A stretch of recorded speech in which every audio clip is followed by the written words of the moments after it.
time for Flames Unfiltered, your spot for Calgary Flames hockey talk.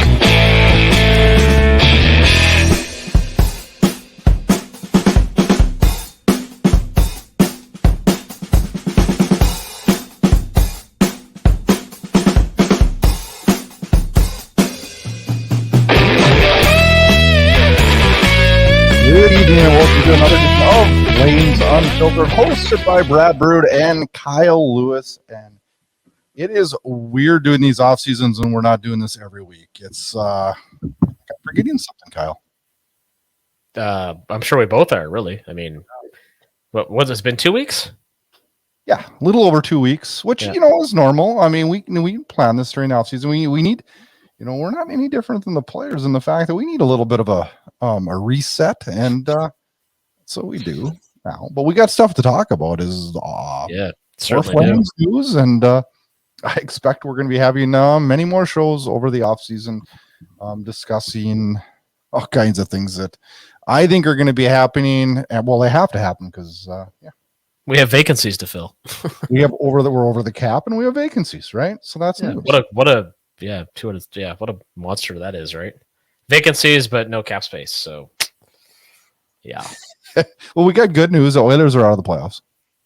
Yeah. That was the whole thing about that. Just quickly was like McDavid saying like gonna have their best game of the series. That did not happen. No. I mean, realistically, the Mark Messier thing, 94, that could have gone either way too, right? It's so easy to shit on McDavid for it, but I mean, that team still has some serious holes that they need to fill. I don't understand though. They threw their cards down when they signed Campbell in the offseason. And they committed to him, right? And then they didn't even go to him when they should have went to him multiple times. And I'm like, wait a minute, that was your guy. Like, what message does that send? Well, look what happened or what's happening in Florida. Bobrovsky is having a phenomenal playoff, and Alex Lyon was a starter right up till the playoffs began. Early into the playoffs, right? I'm a little different in the aspect that Bobrovsky has been, although albeit he has not played well the last 2 years, was always wanted to be the guy. Sure.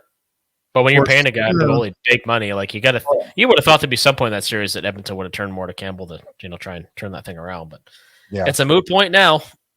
Another thing too, can we please quit with the Flames fans talking about Sam Bennett, Matthew Tkachuk, and Daryl Sutter? I'm sick of it. It's done. Wait a minute. This fan base crucified Sam Bennett when he was here. And now they're crucifying management for getting rid of him. When they all cheered when they got rid of him. I don't understand. Well, you know what? That was actually a pretty decent trade for what they got, considering how Bennett was performing at the time. And I'm happy both those guys are doing well. And I think we all knew what kind of player Matthew Tkachuk was. And moreover, I didn't plan on rambling this early, but I'm going to. Trading Tkachuk and getting Uyghur and Huberdeau and Cole Schmidt was still, you could have got a better return than that? I don't think so. Uyghur was fantastic second half of the season. If Huberdeau gets back to like 70+ point form next year, this trade doesn't look that bad because you weren't going to get more than what they got for him. Kyle, let's just hypothetically, gosh, I'm having struggles. If that trade took place tomorrow, with Huberdeau having an off year this year, would you still not say it was a good trade for the Flames? It's the best trade in a shitty situation. It was. We both talked about it the night it happened. Hands tied behind his back, he pulls off that move. Yeah. Oh. But people don't like Treliving now either. I don't know. Well, I wish him luck in his. He's going to be wind up in either, I would say, Pittsburgh or Toronto in pretty short order. I would think in the coming weeks we're gonna hear news of that. And maybe that's a good segue to something you mentioned to me before we come on tonight. That you made a really good point about this. That I'd like you to share. So if you want to talk about Brad Treliving and let's talk about that situation, how it was handled by the Flames. So it was reported initially that the Flames wouldn't allow him to talk to other teams, which isn't the truth. He was allowed to talk to other teams. He was not allowed to be hired by another team. And the reason that is because think about this. So let's say Pittsburgh hires him. They draft 2 spots ahead of us. Is that smart business for the Flames to allow that? No. That's not smart business. We're not in the business to be nice guys to other teams. Now, let's expand upon that for a sec, because there's a point I want to just interject here real quick. More specifically, in a case like this, you have a general manager who was GM of your team up until a few weeks ago, goes to a team like Pittsburgh, and in so doing, he's probably already doing, a lot of draft preparation. So he's taking a lot of information that he had with the Flames. He could conceivably, in theory, go to Pittsburgh and say, hey, based on our scouting in Calgary, this is a guy we want to draft. Well, you could mesh double the scouts, basically. You can mess all the information you got in Calgary with all the information from the Pittsburgh scouts. Which isn't to say you would or wouldn't. It's just that it's a possibility you've allowed to have happen, and you can't do that in good conscience if you're interested about the success of your team as far as the draft goes, right? It would be stupid business. And also, another point that came up on this. Did you know that this is no longer allowed in the new CBA, but you used to be able to say, all right, you can hire him early, but we want a 3rd round pick to do that. I forgot about that. That used to happen. Can't happen anymore, but it used to happen. And everybody's forgotten about that. So when this Treliving thing, I actually got mad because I had people calling me and telling me, what's wrong with your team? Are they assholes? No, they're not assholes. Do you understand what's really going on? Because I was like, we need to get this out there because this isn't what's happening. Well, we had a situation a few years ago. A sales guy that worked for us gave us notice. And it was a little different in that he was flagrantly almost bragging about having given his notice. And we figured he was going to stay in the business and eventually go to a competitor. Mm-hmm. So after, I don't know, a few days, it was decided to walk him out. Yep. And it was the smartest thing for us to do. Not, again, same as true, not to suggest they're going to do something or take information else or whatever, but why would you chance that? My cell phone is full of contractors in this area, in this region of the country that I deal with, that I can take that book of business anywhere I damn well please. All I have to do is back it up, and that's it. It'd be ludicrous for your company to just give you the keys to do that, right? Yeah. Hey, you know what? We know you're going to go to one of our competitors. Just hang out the next 2 weeks. Continue to gather information. Yeah. Well, it's and I hadn't thought about it much until you said it, and kudos to you for pointing that out, because a lot of people really did spin it as like what a dick thing to do. It's not at all. It's a smart thing to do. It's a smart business thing. And bear in mind, in both these instances, the example that I gave and the Brad Treliving situation is that he chose to walk away from the team. I largely agree with his decision to do so if it becomes down to thinking that they were sticking with Sutter over him or whatever he thought at the time. There's reasons he chose to do what he did. Right? This is still a ton less messy than the situation in Toronto. For sure. This isn't a joke. It's people had some opinions. They had the right to their opinions. You just made a really good point about why they should feel differently about it, and I agree with you. But this is not a fucking circus like it is in Toronto right now. No. So I'm grateful for that. Now, mind you, it's also because Calgary is not Toronto and that we don't have a psycho media, but well, depends on the day. Fair enough. I got a question for you though. I have an answer. What Flames topic are you tired of hearing about the most? It could be a current thing that we're dealing with now or something that we've dealt with for decades in Calgary. Like what bugs you? What do you not want to hear about anymore? I'll answer that in 2 parts. So the quick one of the right now, the most pressing, imminent thing on everybody's minds is the success of 2 players in Florida, which you and I talked about, but more particularly to me, Matthew Tkachuk. Oh, how we give this guy up, and Treliving screwed up with the bridge deal, and blah, blah, blah, blah, blah, blah, blah. At the time, he's trying to keep his team together. I'm not saying he made the right move. And Craig Conroy alluded to some of the moves that Treliving made that maybe weren't that great. But Conroy also said nobody's perfect too. Yeah, and he's right, because this happened. It's less than ideal. I've talked to people, who've been very close to the Flames, and they weren't big Treliving fans for their own reasons. And it's like, Matthew Tkachuk's a superstar. We had him here for a few years. It was great. Wish I worked out. It didn't. You got to move on eventually, right? So there's that. That's my, kind of right now. The other issue that's gone on for years is starting to worry me a little bit more and more is like how people are constantly complaining about mediocrity in Calgary. And I've been one of them at times. But to complain about mediocrity and then bitch when you hire a guy like Craig Conroy, who to this point has said all the right things. And I tweeted about this to quite a lot of fanfare the other day. Like, if you don't think that, if you don't think this Craig Conroy move is a good move, is like, paraphrased, like, you're a pessimist. You're not being called, like, there's every reason to believe this is the right move. We'll get more into that, but it's like just people always thinking like, oh, like it's the Flames, and like they're always going to be mediocre, and like they always go for the cheap hire, the easy hire. It's like, well, then go find a different team. Yeah, I get mad at that too because like they always say, well, the Flames don't do anything. Wait a minute, the Flames have made more big trade moves than virtually any other team in the league in the past 6 years. Yeah, I would say, yeah. Big, huge moves. I mean, we went and got Lindholm and Hannafin. I mean, you think about these giant moves, and people just completely disregard all that. Signing Jacob Markstrom. That was he was a hot commodity at the time. He was one, and then Nazem Kadri. People forget that was the most sought after UFA. Yeah, and he signed in Calgary. Yeah. You want to hear mine? And I do. Honestly, Kyle, when I wrote this down, I thought, oh, Kyle's going to disagree with me. And then I thought, that's good, right? Here it is. I am tired of everybody bitching about ownership in Calgary. And here's why. I think they're a real easy target to bitch at when you're not winning, right? Absolutely. And it hasn't been that we haven't been winning. But I always think, and I hear these things and I see it on social media about how crappy our ownership group is and how, and I always think, you know what? Without this ownership group, we don't have a team in Calgary. Oh, they'd be long, long gone like they nearly were during the infamous Young Guns era. They stayed through some times in Calgary that were really tough. They did. And I think it often gets forgotten. Now, would another team come to Calgary if this team left? Yes, I would probably agree with that argument. But be careful what you wish for. Does the Arizona Coyotes ownership group look better than the Flames right now to Flames fans?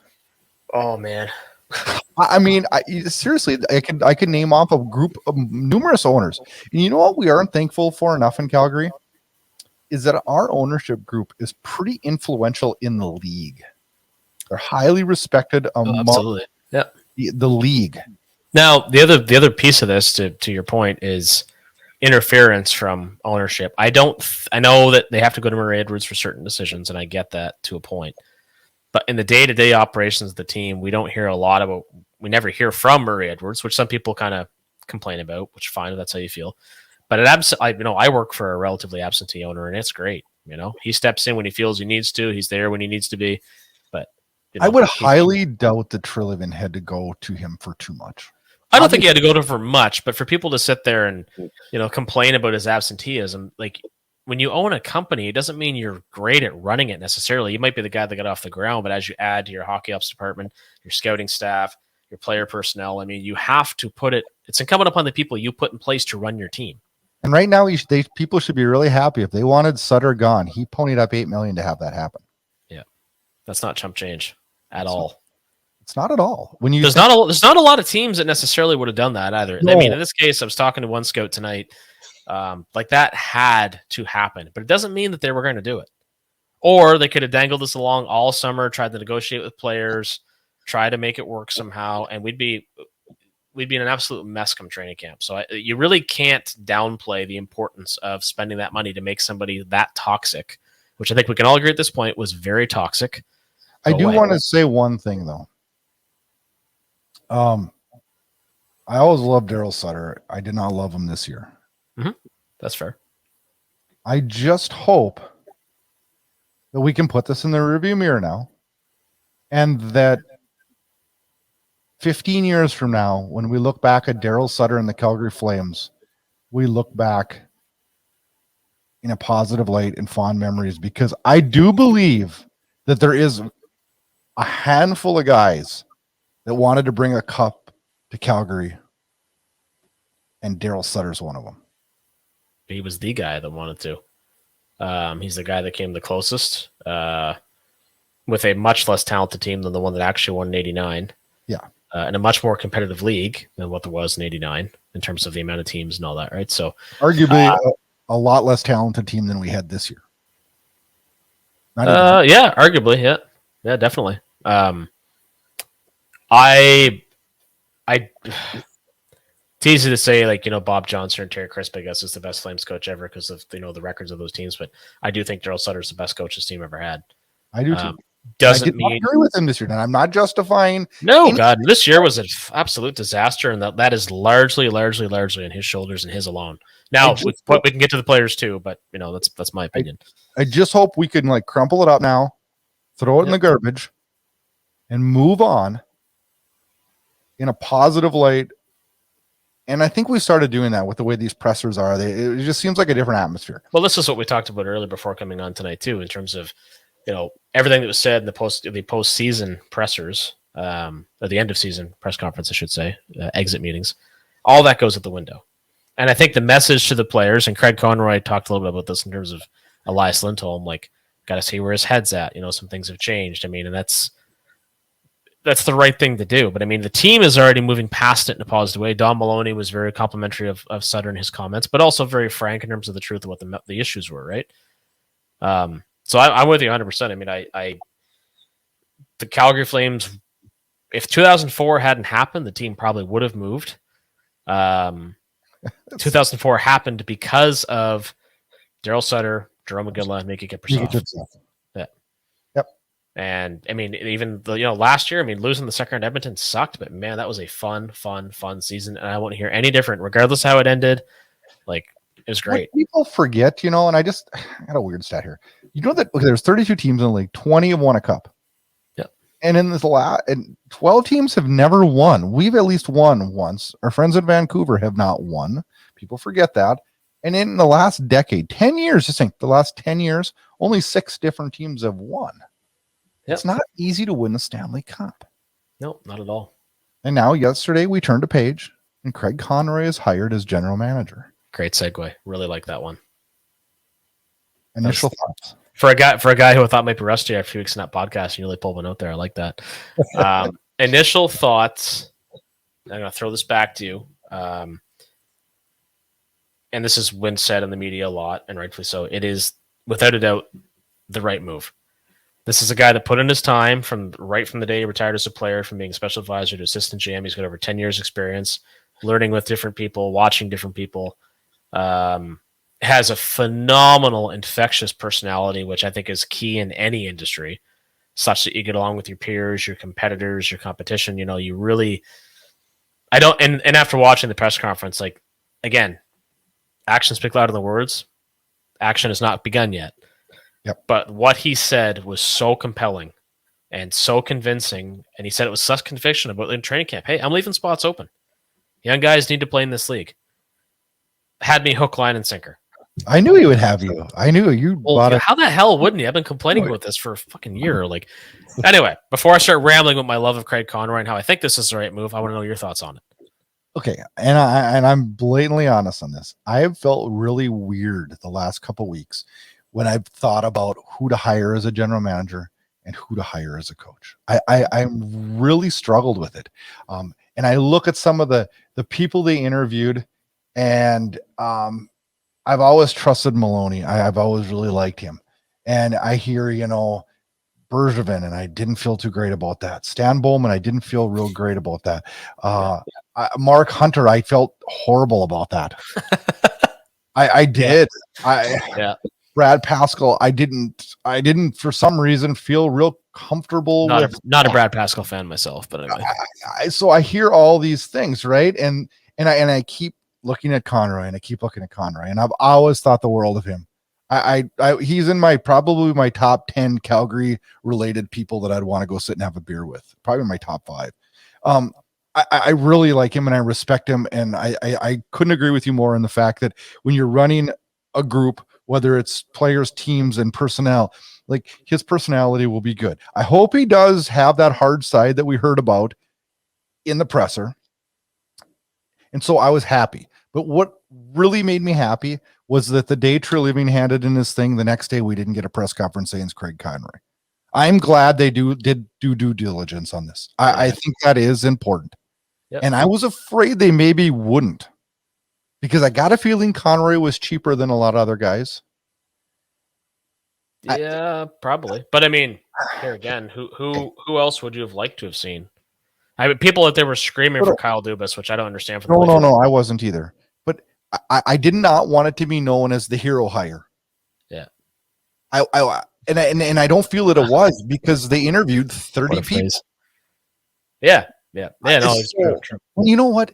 And this has been talked about on other hockey talk, but you know, when you interview that many people and you have that many outside perspectives on the Flames, you know, that's golden information, right? Sure. Is that not golden? And I would hope this organization uses some of that and makes Conroy aware of some of that. So, because sometimes we get in this bubble, right? And I know we do it with our own team, and we only see things through a narrow glass. And I hope they're going to use that to their advantage. But this is a long answer. But Craig Conroy, I'm happy. I do believe in him. We're talking like Craig Conroy, at least long-winded answers. I know. You and I both, because I did the exact same thing. So let's talk a little bit about what he said in the thing. And you brought it up. And this is one of the things I wrote down, because I definitely wanted to get your take on it. He didn't guarantee, but he made it pretty well known that youth would play a role. Yeah. And I knew you'd be happy with this. And I'm cautiously happy with it. I'm happy with it, but I don't want... Okay, here's my question to you. How much youth can you infuse before it starts to affect you negatively? It's a matter of who's the most qualified for the positions. I mean, I've done this mock lineup already. I've got 4 to 5 young players in opening night. Okay, when we're going to go into this in our next episode in detail, but just roughly, who do you have? I got Walker, Dewar, I got Pelche. Pelche, I got Coronado. Oh, you have Coronado making it right away. I think he's going to have a great camp. And dark horse would be Phillips if he resigns, because I really still think that guy has not got a legit shot, because Darryl Sutter just didn't give it to him. I don't see anybody on defense. You don't see Poirier? No, Poirier's not ready. Defensively, he's not an NHL player. I think he needs one more year. One more. Offensively, 100%. To me, right now, he'd almost be like a Marc-Andre Bergeron. Now, Bergeron had a cannon of a slap shot, but I mean, power play specialist, great puck mover, but that's it, right? I could see us, if Shillington wasn't here, I could see us living with a few mistakes to have that. I think he gets a couple games in. He's not going to play a lot. Now, I think the Dustin Wolf thing, I've said this before, and it's a shame that the Wranglers Calder Cup run is over, but I think that they need to find a way to make Wolf their backup for next season. And I think that will happen. I hate to see Vladar go. And Conroy did talk about it in his presser. He didn't say that they weren't. He said right now, he says the luxury we have is Wolf can go up and down without waivers. But he also said he needs to get games in the NHL because he's earned them. So it's going to be interesting to see how that plays out. And I think he handled that right in the fact that he can't just say, I'm trading Vladar. Oh, yeah. No, that's the right answer. I mean, there are all kinds of crazy scenarios. Bad contracts get traded. I mean, in this case, I'm kind of talking about Markstrom. Not that I see that happening, but you can't just come out and throw anybody in the bus, especially when you're brand new in the job. Everybody has a clean slate right now, and they've all earned that as, Don't you think Markstrom's just going to be amazing next year again? Somebody said that today. I think it was Mike Gold maybe tweeted that. I think he is going to be off the charts next year. But our days of goalies being good for long stretches gone. I mean, look at what's happening with Jake Ottinger. I didn't see that happening. Yeah. I don't know. I don't know. I don't know what to think there, but I do have faith in Markstrom, and I hope he comes back good. But I also wouldn't mind seeing Dustin Wolf get a fair amount of playing time too. I think that it's like you said earlier, it's a good problem to have. I think we're going to see a fair amount of Dustin Wolf in any case, probably 10, 15 games at the minimum. But I don't know. It's a good thing to like. It's a good problem to have. The other thing that I was thinking though is like I didn't finish my little list of players. I do think Adam Ruzicka is going to have a much longer look, and I know there's some issues around his work ethic, and they're 100% true. But just quickly, don't see anybody on defense. Dustin Wolf to some extent, and I think probably as many as 4 guys up front. And Dewar and Pelche are locks, absolute locks. I think Dewar and Pelche are locks. I think Ruzicka, if you want to count him as a youth still, I guess you kind of do, I guess. Yeah. I'd say maybe Coronado. I don't know. I think they're going to use kid gloves with that though, too, because I also don't think it's in the best interest to force him into situations that I want to be cautious on it. I want the youth. I'm not arguing that.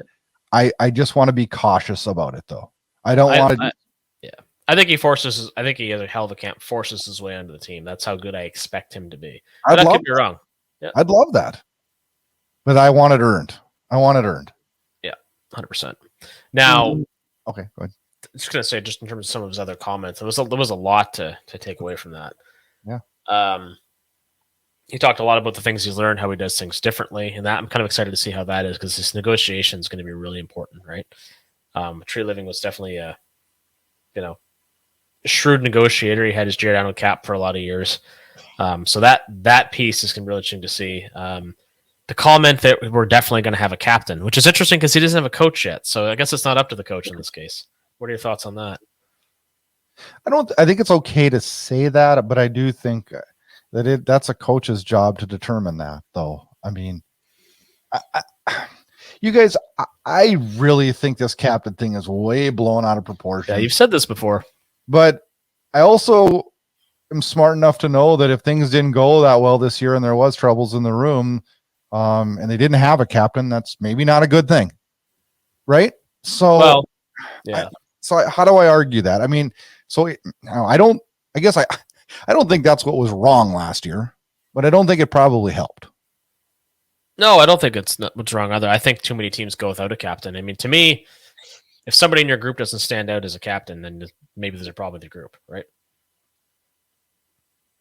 I mean, strong point. That's just how I see it. I mean, we make such a big deal, but when you strip somebody of the captaincy, a la Joe Thornton, Blake Wheeler, Dave Lowry, well, somebody it's a very important part of a team. If it's a quiet guy like a Joe Sakic, if somebody's more vocal, I mean, whoever it might be, like I think it's important to have one. If you don't, then it's like, okay, well, there's really that much character in your group.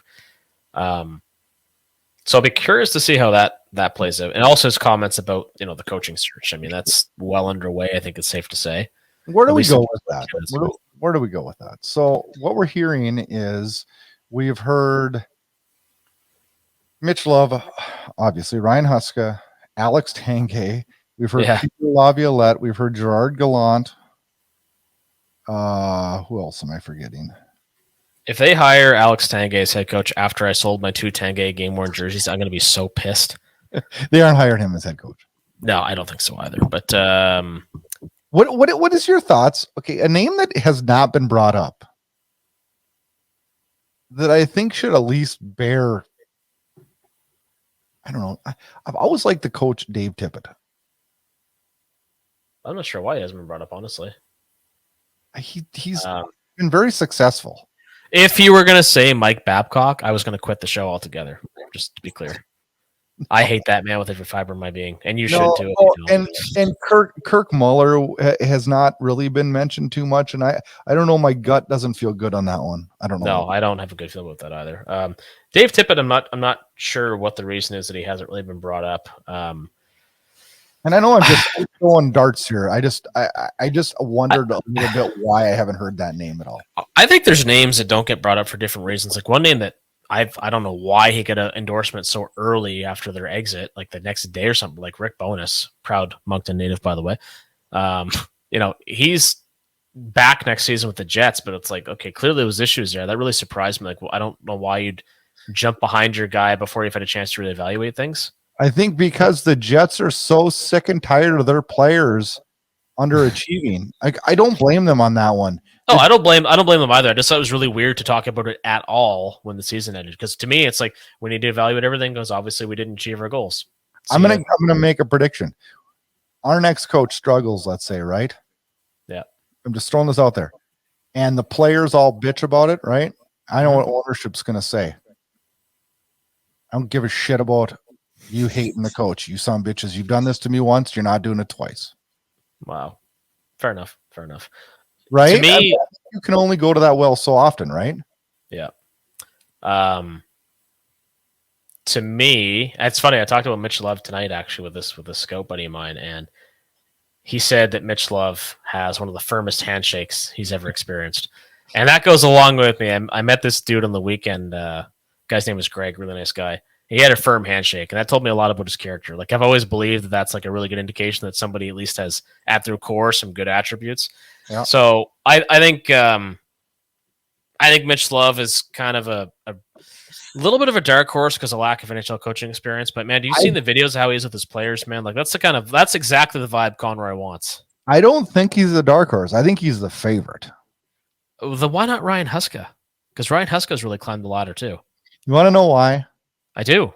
Please, Ryan Huska was on the bench last year. Was he not on the bench? Yeah. No, I get where I'm picking up what you're putting down. Mitch Love was not. Mitch Love is up and coming. They're going to lose him if they don't hire him.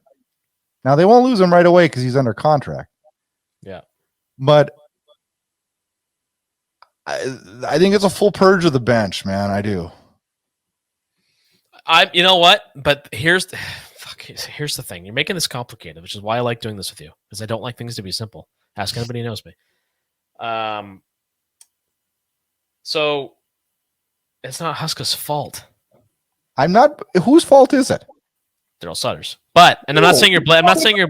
There is a ton of people that have blood on their hands from last year. Fair enough. A ton. But can a guy like Ryan Huska, can he not wash the blood off and be given a fresh start?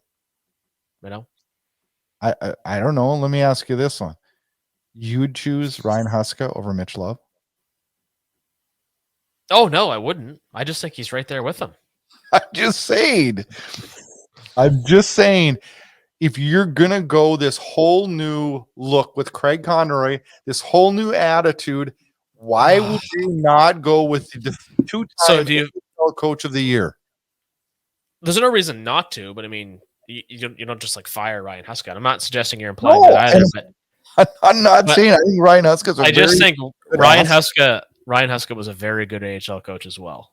He was. And Mitch Love did have, in my mind, better rosters to work with, which is not to say he did have better rosters. Yeah. So I don't think either one's a bad choice, but I think I'm not a Kirk Muller guy. I'm done with Daryl Sutter, obviously. If Huska got the job, I wouldn't be upset with Mitch as an assistant or other way around.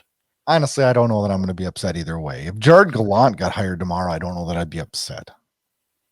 I don't know. Laviolette is one that I like a lot. I don't think I'd be upset. No.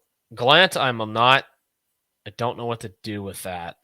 I just look at the success he's had. Yeah. He's a guy that gets the most out of his players. He does, and that's what you need. And Mitch Love may be able to do that too, and Ryan Huska might be able to too.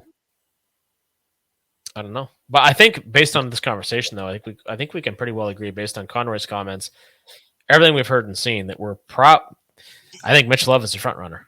I believe he is a front runner. Now, I don't know that he gets it, but I believe he's definitely. Now, do you suspect? Do you believe that because it cost so much money to the tune of $8 million to make Daryl Sutter go away, that ownership wants the cheap hire a la Mitch Love? I think deep down his wallet does, but yeah. I think when he made the decision to do the Sutter thing and made the commitment to Conroy, that I don't know that $1 million or $2 million here or there is. I don't think he's telling Conroy you have to hire him. Let me put it to you that way. I don't think so either, but I think it's attractive if there's an internal option that fits the philosophy that they're trying to put down, which is it's not just an internal option. It's the internal option. Well, and here's the thing, and I'm an old school guy, so for me to sit here and toot the horn of Mitch Love is kind of rare because look at you growing at your old age. I kind of like going with what you know. You know what I mean? But I also, Yeah, I'm I under get the terms on this one is like, well, how do you know unless you give a shot, right? Yeah. But I think So, I look you know at me, I'm just thinking of all these real life analogies compared to the hockey, and I'm like, yeah, well, it's true in a lot of cases, but not so true in others. Like, but like Glenn Gulletson was such a freaking disaster. that I was don't, awful. Awful. God, I just hope to hell this isn't like that, right? No, demeanor's completely different. Completely different. I can't see this being anything. Like, I watched quite a few videos of Mitch Love with his players, and just hearing what little I heard tonight about him, like, Didn't seem like it's the same situation. no, he's well respected. He carries himself well. Gulletson was too. But he's got a confidence. I don't feel like Gulletson had. I think Gulletson got walked down by the players, and like I remember his. Well, that's a worry of a line on Mitch Love. I just don't see that happening because I think there's an ability to connect with people. So let me ask you a question. So when you're sitting at home thinking about this later tonight, like you will, like we always do. Yeah, I wish that was my only problem. And we think about Nazem Kadri's attitude. And you're going to think about that. And a rookie coach. Does it not scare you a little bit? No. Okay. It doesn't. I'm freaking glad you doesn't. And I'll tell you why, because to me, I believe that if it's Mitch Love or anybody with those types of skills that Mitch Love seems to possess, they're going to connect with a guy like Kadri. And they're going to tell him, like, look, man, like I need you at your best. I've seen you at your best. Like this, I feel like they're good. Like, if you can connect with that guy on a personal level, he can be one of the best two-way centers in the league. If you can't, he can cost you a lot of games like he did this year. And clearly, he and Sutter did not connect. Much to my surprise, I thought that was a match made in heaven. I thought that was a match made in heaven. Yeah. So, what did you think of the Dave Nonis hire? I think his previous tenures in Toronto and Vancouver did nothing to help Flames fans' opinion of him. And I also think as a GM, you're only as good as the staff around you. So, before people go on about Nonis as being some kind of a failure, I think you really need to look at the totality of the situations he was in. I think you might get mad at me on this, but I don't know. I guess we've never talked about this. He has received rave reviews from Brian Burke. Yep. And to me, that holds a little bit of worth. I think anytime you're as big a personality as Brian Burke, and you say that about somebody, that immediately lends itself to have people having faith in you. Now, the only thing with Brian Burke is it's like, there's not a lot of substance sometimes to what he says. He's very old school, which I appreciate, but like, and don't get me wrong, it means something to me. But I'm trying to think of like some really good Dave Nonis moves or smart things he was involved in. And I think maybe he was just miscast in the big chair. Right? Hard when we were, I'm sure if we looked, I mean, you ask a Carolina Hurricanes fan, name me Brad Treliving's big good moves and bad moves, they'd be like, oh shit, I don't know. Yeah. It's tough when we're not like connected. Yeah. To the little things, you know what I mean? And I don't know. I guess I don't hate it. I don't necessarily love it because I really just don't know what there is to love. Well, that's it. But it's another, but I respect and I love that the Flames are willing to have that position. Because I think multiple heads working together, truly working together, will get you places. So, best trades or the trades of Dave Nonis when he was time in Toronto is an article on Leafs Nation about it. They're very peripheral deals for the most part. Oh yeah, I traded Joe Colburn to his involved with Joe Colburn trade with Calgary. Forget about that. A lot of this stuff, like none of it jumps off the page to me. Like a lot of it's very, it's lateral moves, right? Changing personnel for the sake of changing personnel. And maybe that's why he's suited to the job he's in. Yeah. There's a reason he took the gig. I'd be excited to work with a guy like Craig Conroy. I wish I was 1/8 that positive. But I will say, I guess, just to wrap up on Dave Nonis, because he didn't say much, don't he's going to be involved in necessarily. I think he's got a bit of a bad rap amongst other fan bases because their teams failed. And I don't get the sense that was ever entirely on him. Ownership not want to spend money, inheriting bad contracts, being overridden by ownership, just not having great scouting staff. There's all kinds of reasons he didn't succeed. but there's a reason everybody likes him. You know, I was thinking about this today. Could you imagine having a position like a general manager where your fate and your legacy is determined by the guy above you that's Nixon or telling you what to do, and it's your name on the hook for his thoughts?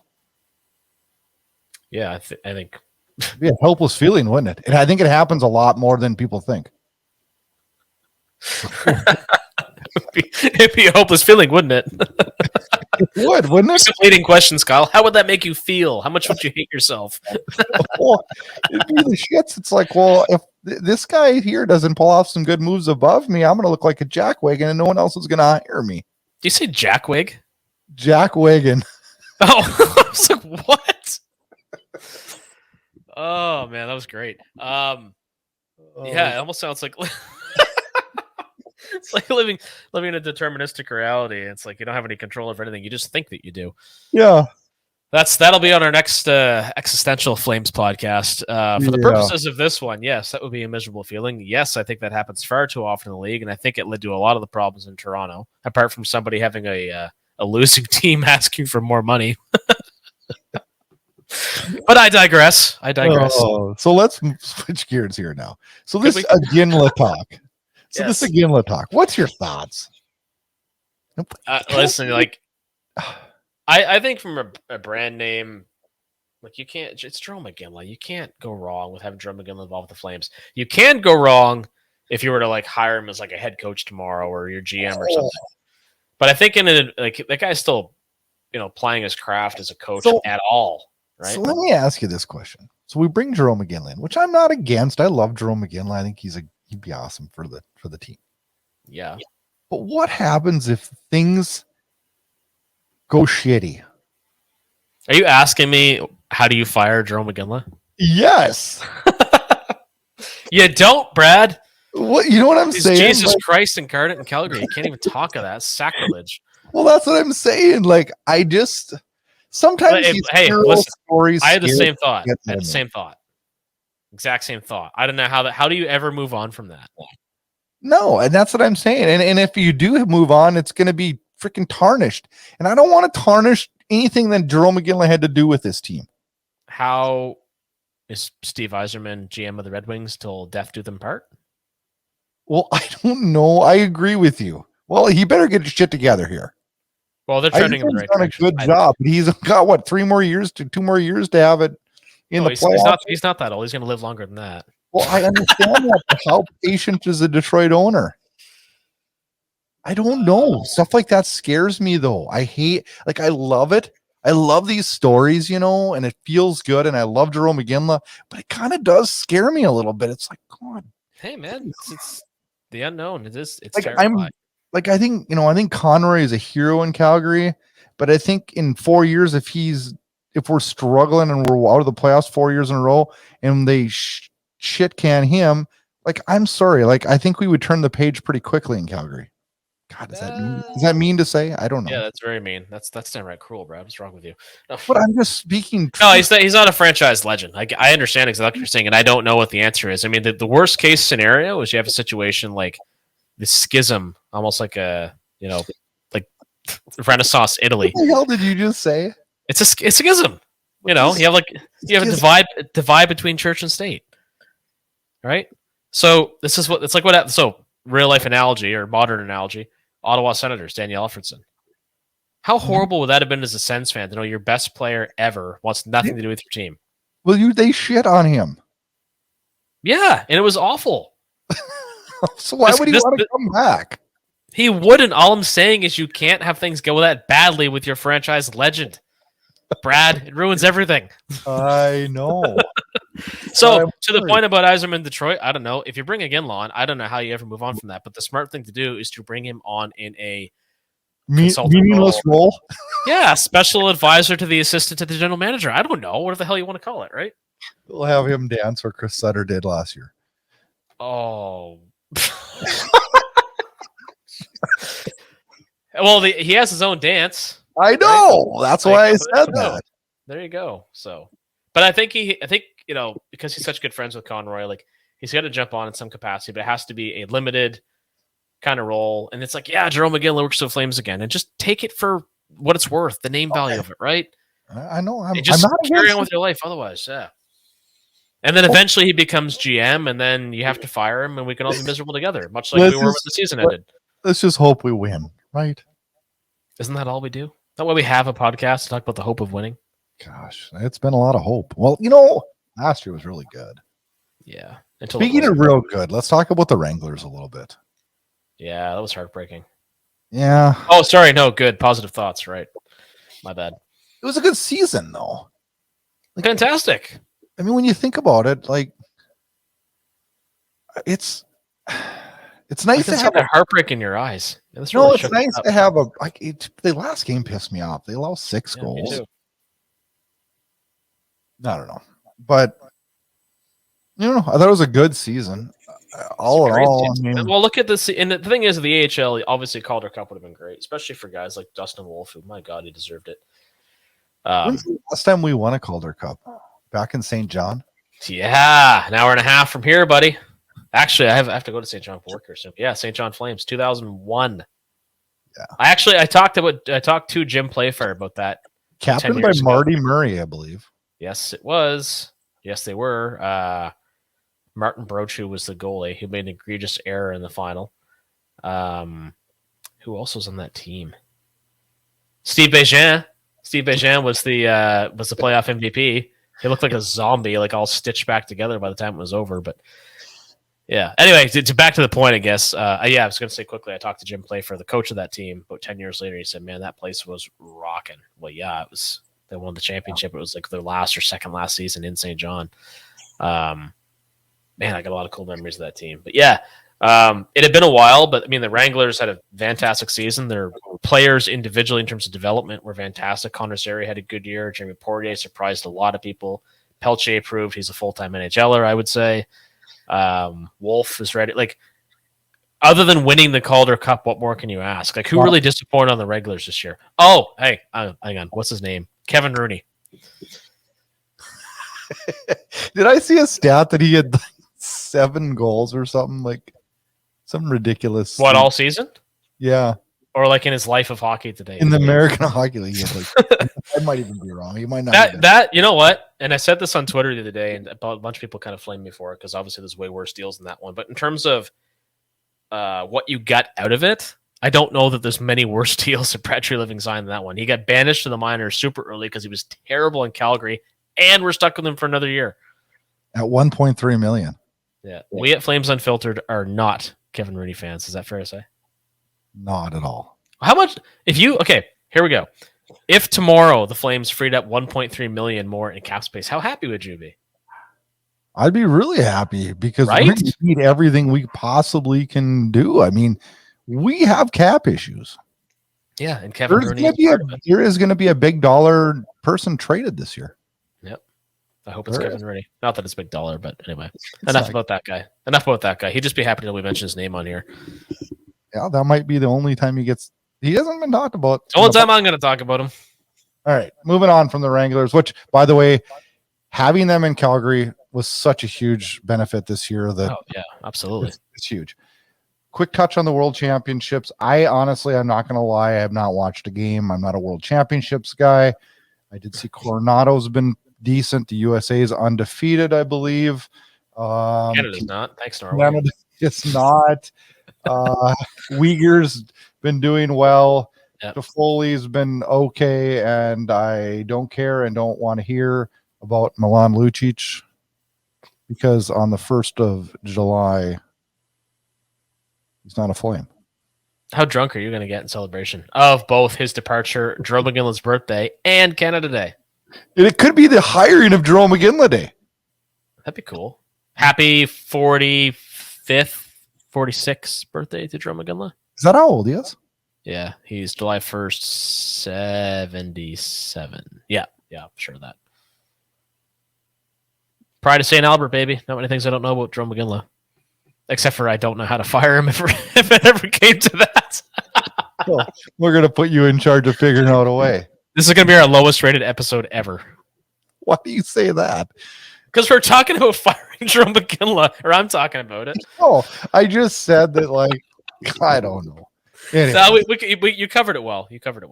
Stanley Cup playoffs. Let's touch on them before we let people get on with their lives. Stanley who? Stanley Cup playoffs. They're actually still playing, albeit sweeping everybody here now all of a sudden. Yeah. But Florida up on Carolina 3-0 and Vegas up on Dallas 3-0. Well, first of all, are the teams left surprising you? Who are you cheering for? Like, who do you kind of got? Florida, Kachuk and Bennett. I kind of am too. They're a fun team. All right, two things. They were both really good Flames, Kachuk especially. That's thing number one. Thing number two, who the hell else could you possibly care about of these 4 teams left? You forgot about Lomberg. Oh, Ryan Lomberg. I can't believe he made the NHL full time. I can't believe it. Kids, there's hope for you. I like him. Say your prayers and eat your vitamins. The Florida team works hard. They do. They work really hard. And I know Bobrovsky's been off the charts, but he's been phenomenal. That team is for real. And Vegas, I don't know. Do we just want Vegas to win this year and then get it out of their system? Get it out of their system like what Colorado did last year? Yes and no. Actually, speaking of that, how about that cross-check from Jamie Benn on Mark Stone? Do you see that? It was bad. That was a bad, dumb move. Holy Lord, that was stupid. I had one of my friends is arguing with me today saying that Petroangelo's slash on Draisaitl was worse than Jamie Benn. And I'm like, are you crazy? Would you rather have a broken wrist or a broken neck? Yeah. I mean, they're both incredibly stupid needless plays, so I'd fire them both into the sun for doing that, but that's up to George Barrows, not me. When I saw that one last night, I'm like, man, that looked a little. I know there wasn't a sucker punch before it, but it was slightly Bertuzzi. Yeah, actually, no, that's not a bad analogy. We always worry about the consequence of actions, right? Not what could have happened necessarily. And it wasn't that far off. Well, I'm tired of penalties based on consequences. Yeah, that's fair. I don't know. This was a bad one. Yeah. Ottinger's shocked me. I don't know. It's been a fun playoffs. I've really enjoyed this year's playoffs. I've watched a lot, actually. A lot. Well, both these series are sweeps. I mean, conceivably the Cup finals start quite soon and could end fairly early by NHL standards. Yeah, which is fine. We need a good long break in the summer, and it's almost June. Let's get to summertime. Got the draft coming up, and lots to look forward to. Coach hire is probably the next thing. That's probably what's next on the docket, I would guess. And I don't know. We're gonna be back when that happens, or right around the time frame that happens. If we don't have anything, we'll do a show middle of June 15th, 14th. Well, and in the meantime, we can always interact on our forgive the word, but socials. I used that word for the first time in my life. Socials. I said I was checking my socials to a really good friend of mine, and she laughed at me hysterically. And I've never said it before. I don't know why you said it then. And I swear to God, I've never said it. Let's say it every episode now. Oh, man. Follow us on our... Then she won't listen. Oh, okay. Because it's so ridiculous. It's a stupid word. But anyway. But yeah, my point, apart from my own idiocy, is, interact with us on Twitter, through social media. Let's keep the conversations going as you prepare for the next big news, which, as you say, will likely be the coaching selection and then the draft. And then it's into, personnel. Yeah, we are going to be talking, coach award show, draft preview next episode. Then we'll get to the heart of it, talking about UFAs, who to sign, who to get rid of, who to try to get. Lots of talk. How the hell we're going to get under the cap? We need to figure out that too. Lots to talk about here. Kyle, I hope you're enjoying your summer. And if it's kind of summer now, it's officially summer now. Oh, yeah, it's warm as hell up here and it's busy as hell at work, so that means it's summer. It's summer. Check us out on our socials at Van Lewis 14 and at Brad Burud, and of course at Flames Unfiltered. We'll see you soon, Flames fans. Adios. Till next time.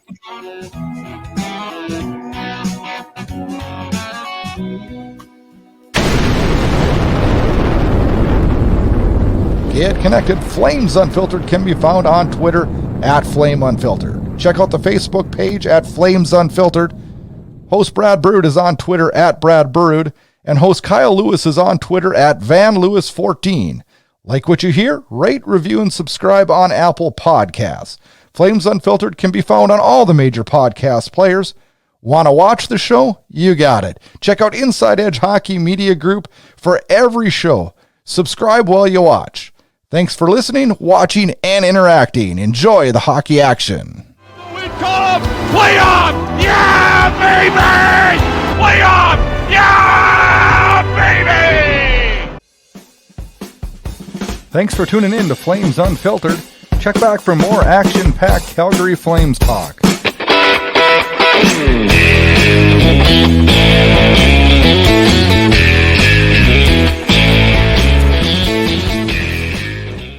This episode of Flames Unfiltered was copyrighted and produced by Inside Edge Hockey Media Group.